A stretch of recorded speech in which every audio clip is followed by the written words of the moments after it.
全都是一派胡言。要靠这些术，我大秦怎能一统天下？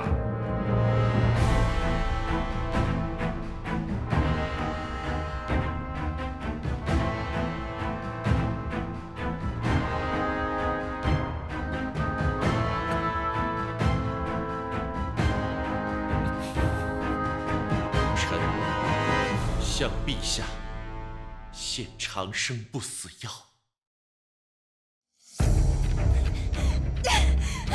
夫人，不好了，门口！在下关内侯王仲，奉命来接夫人进秦都。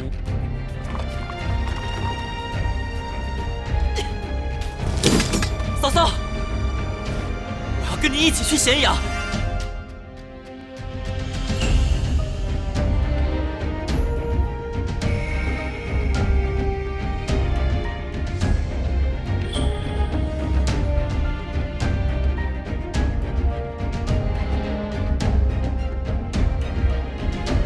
夫人远道而来，辛苦了。接下来就请您为陛下试药吧。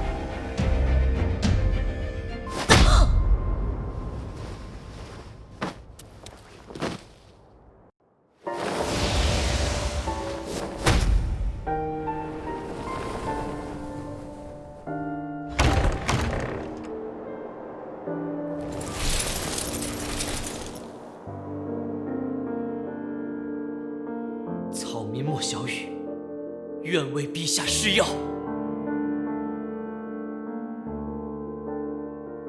记住我说的话，只当是沉沉睡了一觉。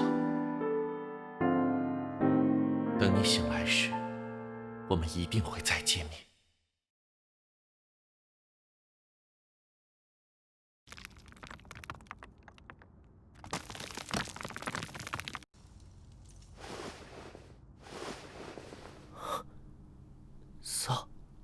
嫂嫂，有钱年华开一朵，故事都变成传说，埋藏在陵墓之中的星火，天意弄人的取舍，毫无后悔的抉择，多寂寞，悲欢离合，所有茫然于世。你难道真是从古代穿越过来找你嫂嫂的？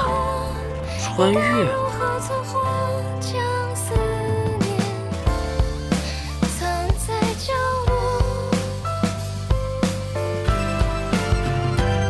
是个